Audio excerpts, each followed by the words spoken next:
Oke, assalamualaikum warahmatullahi wabarakatuh. Perkenalkan, nama saya Ganjar Nupandi. Saya di sini mau ngejelasin project tentang buku kas umum ya.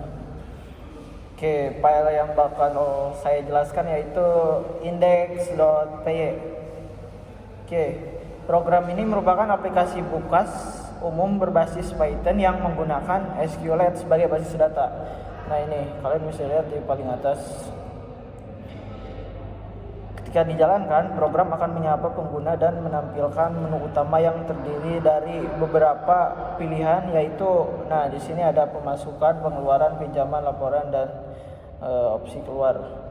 Pengguna dapat memilih salah satu menu sesuai kebutuhan.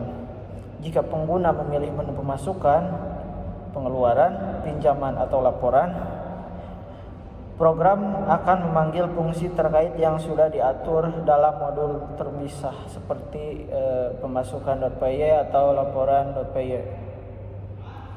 Selain itu, terdapat validasi untuk memastikan input yang dimasukkan pengguna valid, sehingga mengurangi kemungkinan kesalahan. Apabila pengguna memilih untuk keluar, program akan menutup koneksi ke basis data dan memberikan pesan perpisahan. Semua fungsi dalam program ini dirancang agar berjalan secara terstruktur dengan pengelolaan sumber daya yang baik, seperti memastikan koneksi database ditutup dengan aman sebelum program berakhir. Assalamualaikum warahmatullahi wabarakatuh. Perkenalkan, nama saya Pandika Setiawan, ingin menjelaskan apa yang sudah teman saya jelaskan tadi. Program ini adalah bagian dari aplikasi buku kas umum khususnya untuk mengolah data pemasukan. Pada halaman pemasukan, pengguna diberi opsi untuk menambahkan, mengedit, atau menghapus data pemasukan. Semua data disimpan dalam sebuah database SQLite bernama buku.db. Ada fungsi tambah pemasukan, memungkinkan pengguna memasukkan data pemasukan baru seperti kategori, tanggal, jumlah, keterangan, dan sumber pemasukan. Data ini disimpan ke dalam tabel pemasukan yang akan dibuat secara otomatis jika belum ada.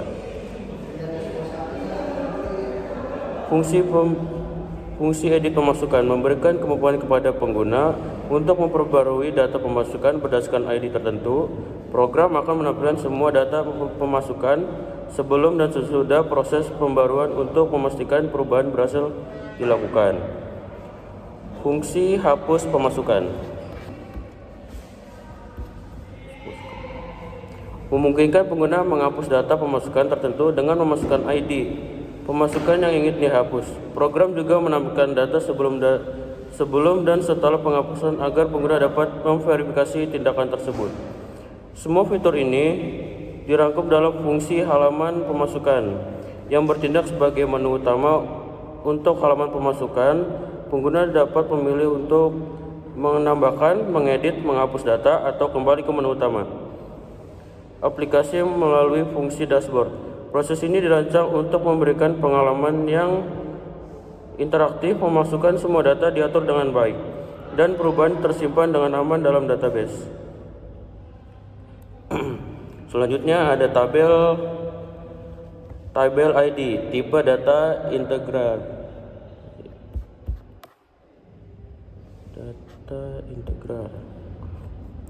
Ini adalah primary key atau kunci utama tabel yang akan bertambah otomatis setiap kali data baru dimasukkan. Kolom ini digunakan untuk mengidentifikasi siap record secara unik. Selanjutnya ada tipe data teks, berisi kode kategori dari pemasukan.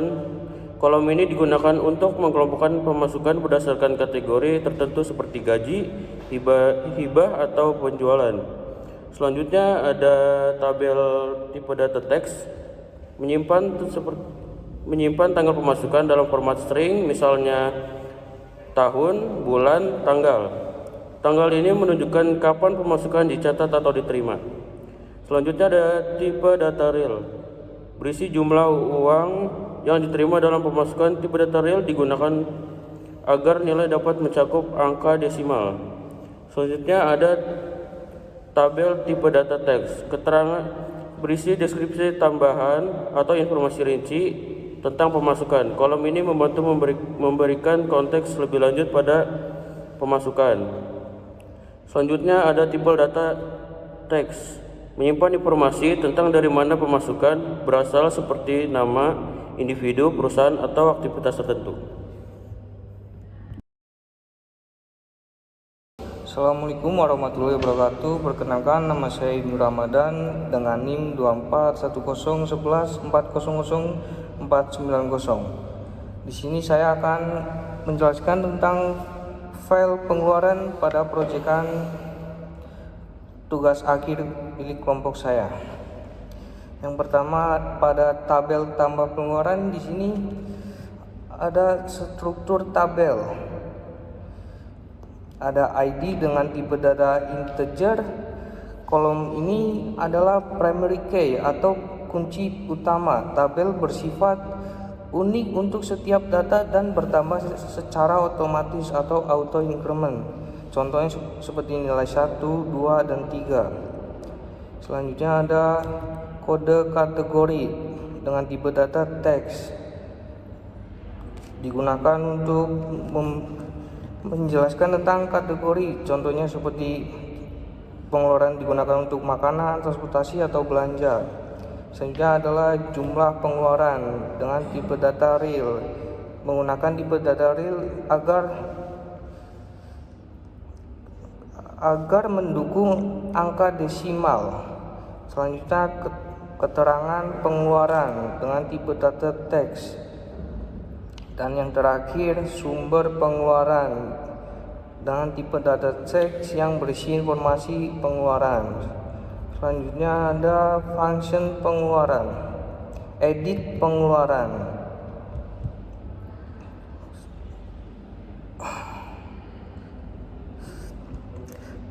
Pengguna dapat memperbarui data pengeluaran berdasarkan ID tertentu.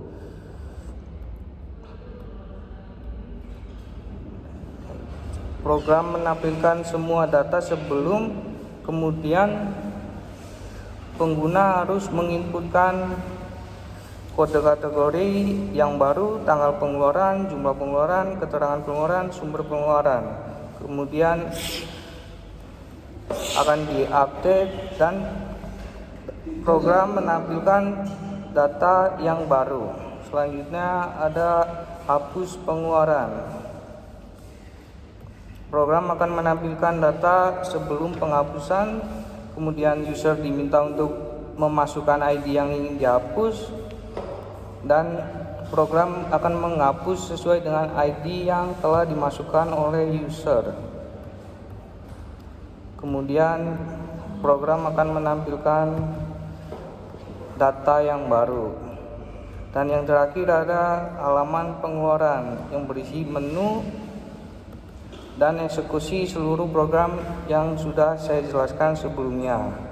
Mungkin itu saja yang dapat saya sampaikan. Sekian dan terima kasih. Wassalamualaikum warahmatullahi wabarakatuh.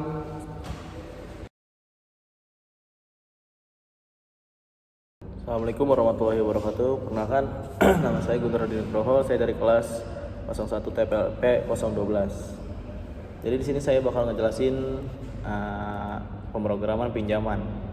Jadi struktur tabel database pinjaman ini adalah tabel pinjaman digunakan buat menyimpan data pinjaman yang melibatkan informasi penting terkait pemberian dan pengembalian dana. Di sini ada kolom-kolom tabel database-nya kayak tipe data integer. Keterangan tipe data integer ini adalah kolom ini adalah primary kunci utama, bersifatnya untuk setiap data dan bertambah otomatis.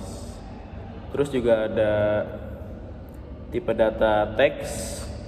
Tipe data teks ini adalah kategori untuk mengelompokkan jenis pinjaman. Contohnya kayak nilai PNJ kayak seperti ini yang ada di layar.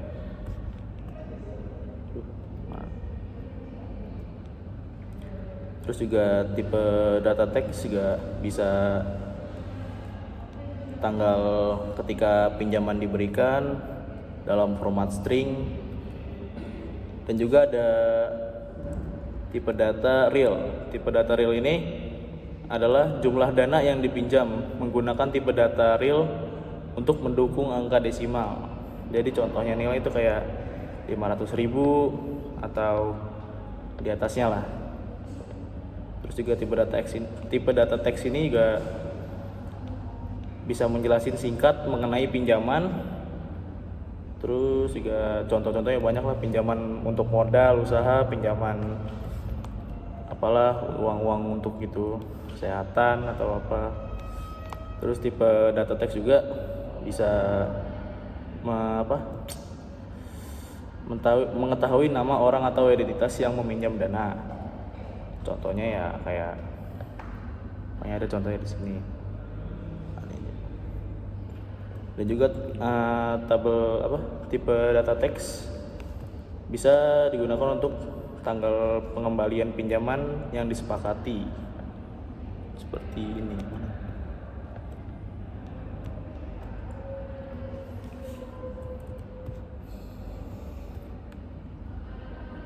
Kursornya mana sih? Seperti ini. Oke, dari saya sekian. Assalamualaikum warahmatullahi wabarakatuh.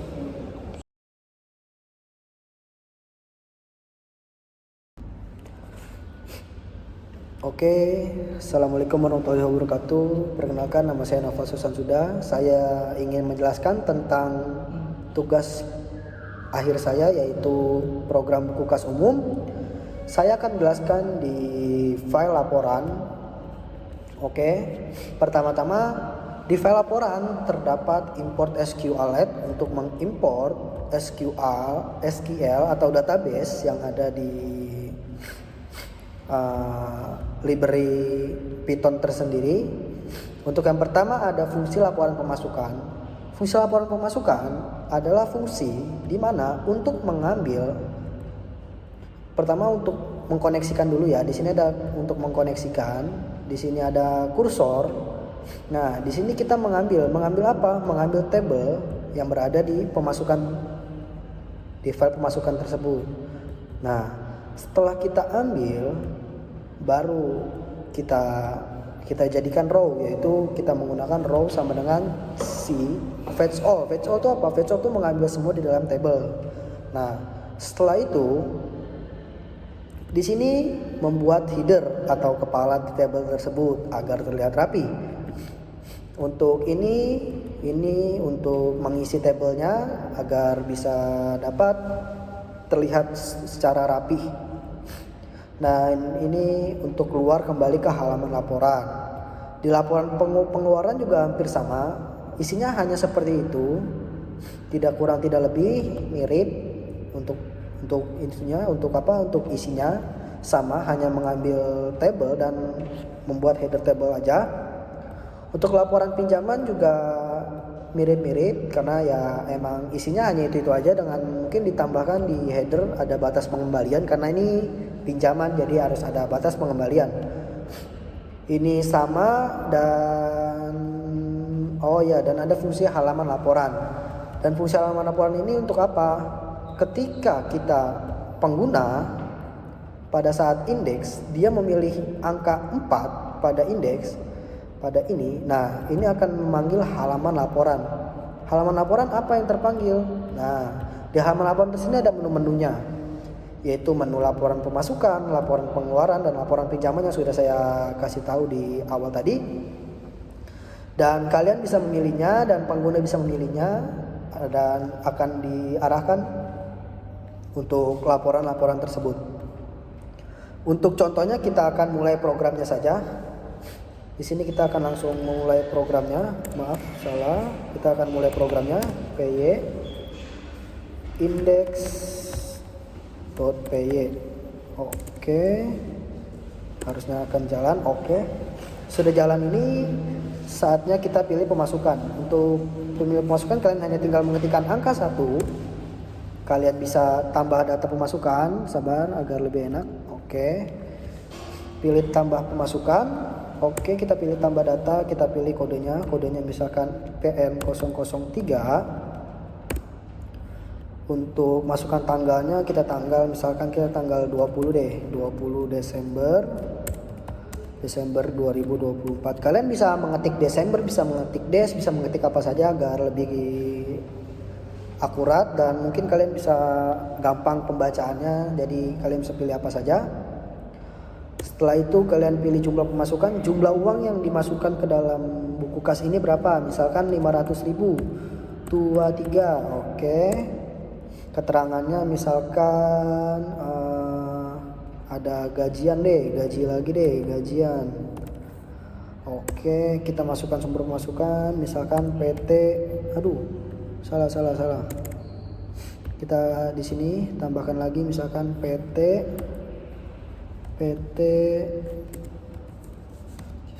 umum. Oke. Nah, kalau misalkan kalian sudah ada tulisan data pemasukan berhasil ditambahkan, berarti data akan telah disimpan dan akan masuk ke halaman laporan seperti ini. Halaman laporan, oke. Halaman pemasukan. Nah, ini dia data yang tadi kita masukkan tadi apa? PM003 20 Desember. Berarti kita tahu nih, kita udah ada pemasukan. Nah, untuk awal lagi kita balik lagi, kita mencet 4. Kita akan kembali. Kita akan misalkan kita mau hapus nih, Oke, kita hapus, mencet nomor 3, hapus data pemasukan. Nah, kita tinggal pilih mana data yang mau kita hapus. Misalkan kita mau hapus nomor 2. Oke, kita pilih ID nomor 2, pilih ya, ID-nya tuh yang di sini nih. Nah, kita pilih ID di situ. Tuliskan saja 2 gitu misalkan 2. Oke, kita pilih 2. Nah, tadi yang data nomor 2 sudah tidak ada di sini karena data nomor 2 sudah dihapus. Selanjutnya kita misalkan mau edit. Untuk edit ya kalian sama saja, tinggal pencet nomor 2. Pilih ID yang tadi ya, yang tadi di pojok, misalkan pilih nomor 3. Misalkan ini PM002, kita kembali jadi 004 deh. Tanggal jadi tanggal 7 Desember. Kita masukkan jumlah pemasukannya, kita ubah menjadi 70.000 oke. Keterangan pemasukannya kita akan pilih tetap bonus saja. Masukkan sumber pemasukannya PT, tetap PT Angkasa. Oke, nah sudah terubah kan menjadi 7 Desember. Nah, setelah itu ada menu, kita kembali ke menu utama. Di menu utama pengeluaran. Nah, pengeluaran juga sama, pengeluaran hanya ada seperti ini juga, dengan misalkan tambah, edit, data, dan hapus data juga masih mirip. Kita kembali lagi di pinjaman. Oke, nah di pinjaman juga mirip-mirip, hanya ada seperti ini aja. Hanya ada tambah data pinjaman, edit data pinjaman, hapus data pinjaman. Nah, supaya tidak ribet, makanya kita bikin laporan. Di laporan tersebut kita bisa melihat semuanya. Nah, bisa melihat semuanya. Bisa kembali. Jadi kalau misalkan kita milih nomor 2 nih, kita milih nomor 2 juga ada laporan pengeluaran, kita milih nomor 3 ada laporan pinjaman. Jadi untuk laporan ini sangat praktis supaya kita bisa dapat membuat program bisa lebih rapi dan lebih enak dilihat. Oleh karena itu kita membuat program ini untuk dapat mengatur uang dengan mudah. Oleh karena itu kita membuat program-program ini agar semuanya bisa terkendali secara enak, teratur, dan aman tentunya. Oke, itu saja dari saya. Kurang lebihnya mohon maaf. Wassalamualaikum warahmatullahi wabarakatuh.